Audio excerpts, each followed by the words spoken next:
Ciao Patavini, sono a Vaccarino, sono le 5:30 ed è l'ora del tè. Qua sembra esserci una casa, ma è molto di più. Andiamo.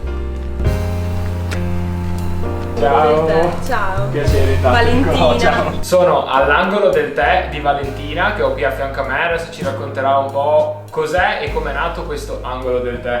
Ciao Nicolò, sono Valentina, sono una tea sommelier certificata della UK Tea Academy. Mi sono diplomata nel 2020, ma in realtà lavoro e studio nel mondo del tè dal 2017.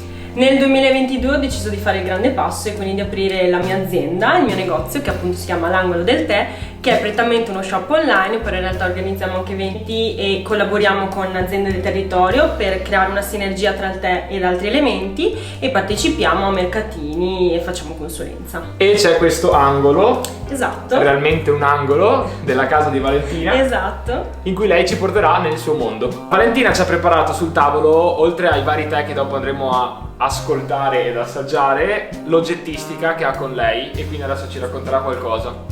Allora, abbiamo nel nostro negozio online tutta una parte di oggettistica artigianale fatta in Italia da 2 maestri ceramisti. Quindi abbiamo tutta una parte di tazze, dalle più grandi per il matcha a quelle un po' più piccole, a quelle da degustazione fino a quelle con il manico più in stile occidentale. Lo stesso per le teiere, quelle più grandi in stile occidentale, che sono molto capienti, anche se questa in realtà sembra piccolina, e questa in stile giapponese, che non so se l'hai mai vista, con il manico laterale, che si chiama Kyusu. In questa sacchettina di Utah ci sono i Blooming Tea, che sono delle palline fatte con un fiore centrale e chiuse, diciamo, con delle foglie di tè. Quindi cosa succede? Se le mettiamo in una teiera trasparente vedremo proprio l'apertura della pallina e poi il fiore che sboccia. È molto buona da bere, ma soprattutto bella da vedere. Allora, io ho con me in mano queste tavolette di cioccolato che adesso ci racconta Valentina, che non voglio fare errori, però nel raccontarmele privatamente mi ha raccontato anche che col tè si può fare di tutto, giusto? Esatto, si può cucinare, quindi creare ricette dolci, salate, ad esempio il matcha tiramisù o qualsiasi altro dolce, si possono fare risotti, si possono fare focacce, si può aromatizzare il cibo, carne, pesce, verdure, tutto quello che si vuole. A me fa molto voglia risotto e focaccia, quasi quasi dopo. Queste? Queste sono 2 cioccolate belga, cioccolato fondente al tè Earl Grey, che è un tè nero al bergamotto, mentre l'altra è una tavoletta di cioccolato bianco al tè matcha.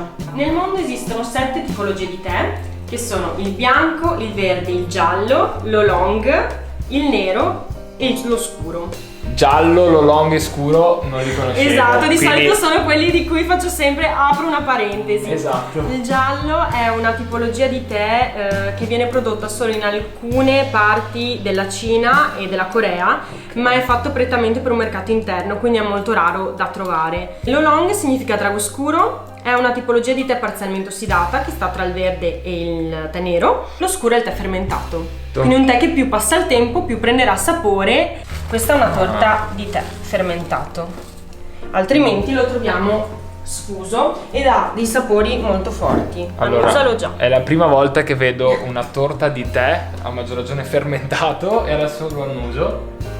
Che bello, molto delicato. È particolare. Questi tè provengono da luoghi diversi del mondo, Oriente, Medio Oriente in questo caso, e ognuno cambia i propri sapori in base al terroir, alla lavorazione e alla pianta di base. La pianta del tè è la Camellia sinensis, ci sono 2 diciamo importanti varietà, la Camellia sinensis che è quella cinese, e la sinensis assamica che è quella che proviene dall'Assam, che è una regione indiana, quindi siamo in linea equatoriale e già qui cambia. Esatto. Quindi ognuna di queste dà delle caratteristiche, diciamo, al nostro tè. La lavorazione dal raccolto, dal terroir, che quindi si parla di acidità del terreno, se ci troviamo in montagna vicino ad un lago, in un'isola, quanto caldo ha fatto durante l'anno, quindi il clima, le piogge, tutto quello che vi può venire in mente darà il sapore ai nostri tè. Valentina mi ha già rapito e stupito. Adesso mi stava raccontando le problematiche legate al cambiamento climatico, che purtroppo è un argomento molto attuale, Esatto. abbinata al tè. Esatto, ogni anno lo stesso tè può cambiare sapore a causa dei cambiamenti climatici. Alcuni anni in alcune parti del mondo, ad esempio abbiamo avuto dei problemi in Cina di siccità o problemi di esondazioni dei fiumi in India. Questo porta a una perdita del raccolto, comunque ad avere delle problematiche anche di sapore nei tè. Ogni anno magari lo stesso tè devo assaggiarlo per capire se è ancora consono alla vendita. Io partirei dalla Cina, dal tè bianco, il classico, il più famoso, che è lo Yinzhen Silver Needle, che è un tè fatto di sole gemme. È un tè delicatissimo, la gemma è la parte apicale della pianta, quindi quella più delicata. E tante volte si dice che il tè bianco sia il tè con meno teina, ma in realtà non è così. Tante volte ha più teina rispetto ai tè neri. Quindi bisogna sempre stare attenti a quello che si va insomma a degustare. Ci spostiamo in Medio Oriente, andiamo in Nepal. Ti faccio sempre sentire questo tè bianco, ma è totalmente diverso. E si vede anche dal colore. Esatto, tantissimi frutteti, tantissima vegetazione, infatti sentirei tantissima frutta tropicale. Andiamo nella tipologia dei tè verdi. Siamo in Giappone e ti faccio annusare il tè degli ospiti. Il sencha è il tè più popolare che si trova in Giappone. Valentina mi stava spiegando la differenza fra Cina e Giappone e... Il tè verde nello specifico è un tè che non viene né ossidato né fermentato. Prima dell'arrotolamento avviene una cottura a calore o a vapore, quindi in Cina di solito viene utilizzato il wok, mentre in Giappone viene utilizzato il vapore. Per questo le foglie prendono questa consistenza molto appiccicosa, chiamiamola così. Qui siamo a Ceylon, che è l'attuale Sri Lanka. I tè si troveranno sempre sotto il nome di Ceylon.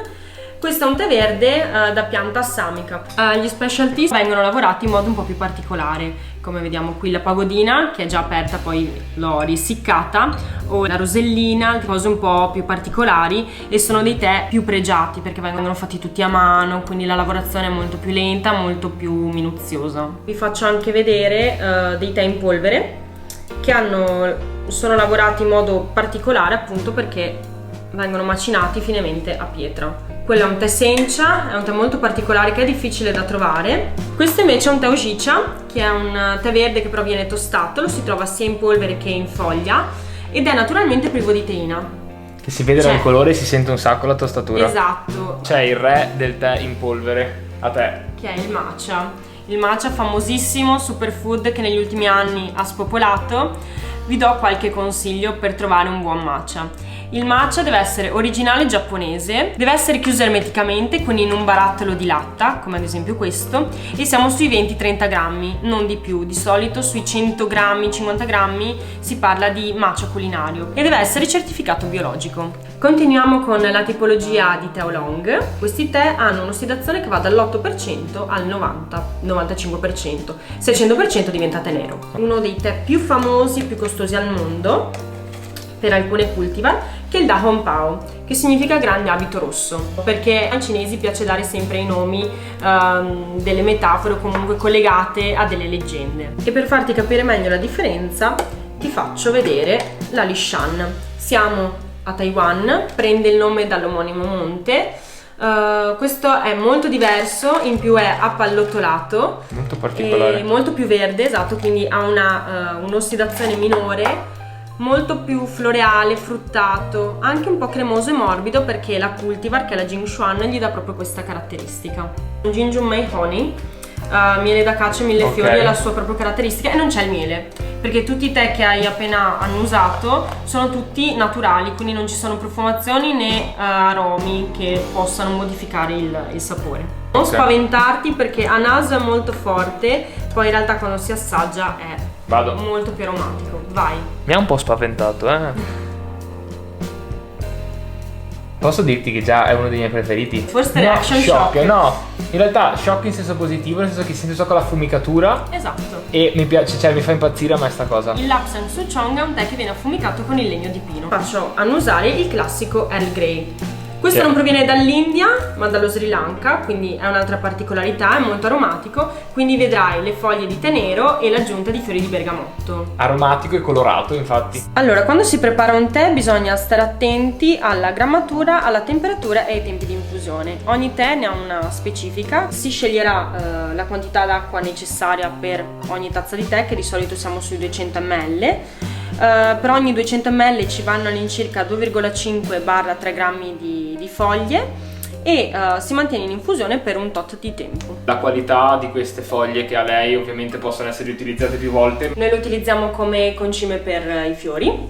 sia in giardino oppure per piante interne, oppure lo utilizziamo sempre per preparare i nostri piatti in cucina come spezia. Alla fine è un po' un prodotto dell'orto, certo. no? Quindi si può comunque utilizzare, oppure le facciamo riessiccare e poi le utilizziamo insieme alla resina per creare dei gioielli. Quindi stiamo anche per creare la nostra linea. Linea di gioielli, economia circolare, non si butta via niente. Esatto. Ho assaggiato il White Tips dal Nepal, che è un tè bianco, e come mi ha spiegato Valentina e come usanza vuole, si fa così, vi spiego. Giusto Valentina? Corretto. Ho fatto bene. Ho fatto bene, si sentono un sacco di sapori, è un tè dolce questo, cioè dolce al palato e un po' fruttato. Esatto, senza l'aggiunta buono. di zucchero o miele, eccetera. E va giù come, cioè, L'olio. come l'olio. Finché aspettavamo l'infusione del prossimo tè, ho chiesto a Valentina, ma che rapporto hai con il caffè? Ecco, vabbè, il caffè lo bevo, a me piace bere un po' tutto, quindi in realtà non mi limito a bere qualcosa, insomma provo sempre tutto. Stavamo parlando anche della differenza tra tè e caffè in base alla teina e alla caffeina, che sono praticamente la stessa cosa, solo che, anzi addirittura nella stessa quantità di caffè e di tè, quindi si parla di 1 chilo, il tè ne contiene di più rispetto al caffè, solo che quando noi andiamo a preparare magari una tazza di caffè abbiamo molta più polvere rispetto alle foglie per una tazza di tè, e quindi andremo ad estrarne ovviamente di più. Ma la cosa bella è che il tè rispetto al caffè, ovvero la teina all'interno del tè, rilascia energia per un tempo prolungato, quindi non ci darà subito la parte eccitante immediata, ma verrà rilasciata durante il tempo e allo stesso tempo ci darà tutto un rilassamento mentale, quindi ha la doppia funzione. Quindi stasera o dormo bene o sarò troppo agitato, vedremo. Ormai ho imparato,